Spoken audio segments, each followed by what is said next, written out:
नमस्कार दोस्तों।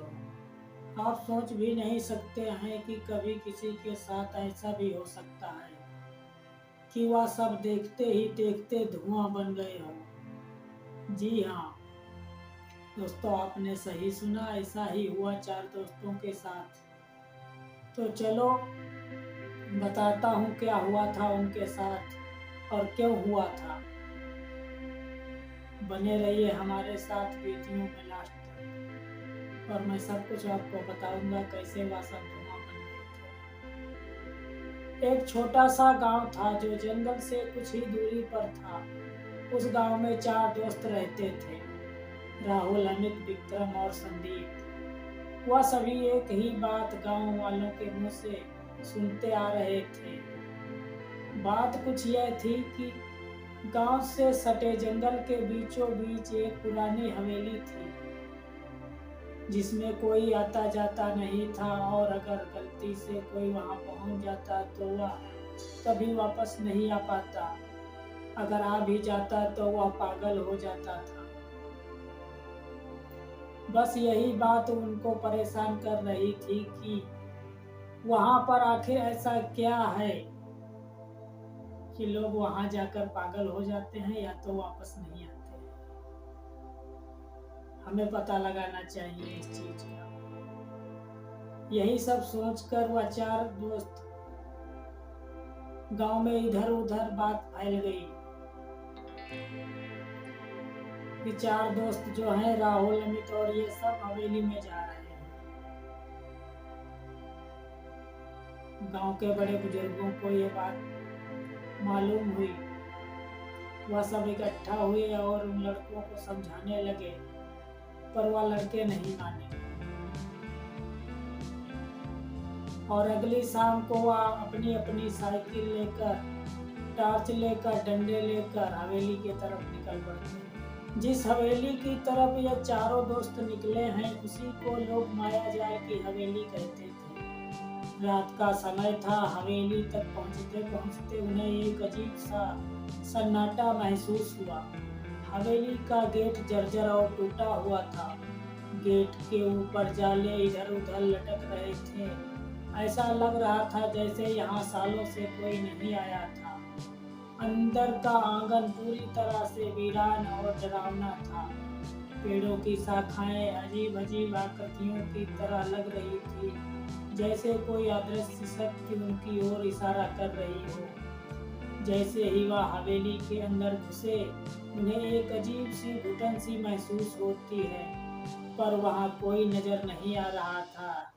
लेकिन ऐसा लग रहा था जैसे कई आंखें उन्हें घूर रही हों। दीवारों पर अजीब सी पेंटिंग लगी थी जिसमें कुछ भयावह चेहरे और रहस्यमय चित्र बने थे।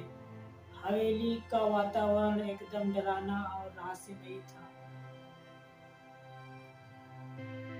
अमित ने कहा, यह जगह सच में अजीब है। मुझे कुछ ठीक नहीं लग रहा है, हमें वापस चलना चाहिए। लेकिन राहुल ने हंसते हुए कहा, अरे यह सब तुम्हारे मन का वहम है। हम यहाँ सिर्फ अफवाहों का सच जानने आए हैं, डरने की कोई बात नहीं। चारों दोस्त हवेली के और अंदर जाने का फैसला करते हैं। वे धीरे धीरे एक बड़े हॉल में पहुंच जाते हैं जहाँ एक पुरानी झूला कुर्सी रखी होती है। कुर्सी धीरे धीरे हिल रही थी, जबकि वहां हवा का एक भी झोंका नहीं था। चारों एक पल के लिए चुप हो जाते हैं। तभी अचानक हॉल के कोने में रखे एक शीशे में एक परछाई दिखाई देती है। विक्रम उस ओर इशारा करता है और कहता है, तुमने वहां को देखा?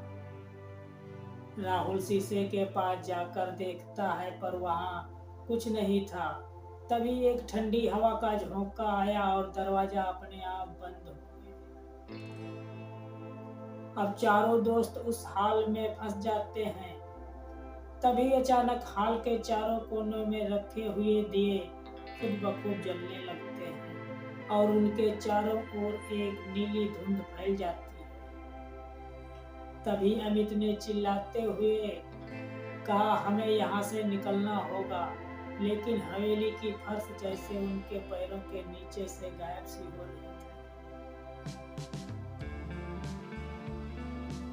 धुंध के बीच से एक आवाज गूंजती है, तुमने इस माया जाल में कदम रखने की गलती की है, अब यहाँ से कोई नहीं जा सकता। तभी राहुल ने देखा कि उसके चारों ओर अब कुछ आकृतियां उभर रही थी। उनके चेहरे रहस्यमय और डरावने थे, जिनकी आंखों में खालीपन और गुस्सा था। उनके शरीर जैसे धुएं से बने थे। संदीप ने हिम्मत जुटाते हुए कहा, हम सब साथ रहेंगे तो कुछ नहीं होगा।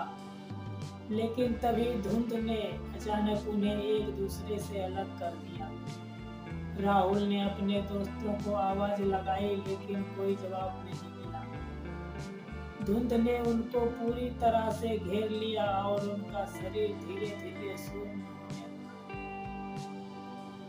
तभी एक गहरी ठंडी आवाज उनके कानों में पड़ती है, यह माया जाल है, यहाँ जो आता है वह इसे कभी नहीं छोड़ पाता। लेकिन उसकी आवाज जैसे किसी ने छीन ली हो। अगली सुबह गांव के लोगों ने हवेली के बाहर 4 साइकिलें देखी, लेकिन उनमें से कोई भी लड़का वापस नहीं लौटा।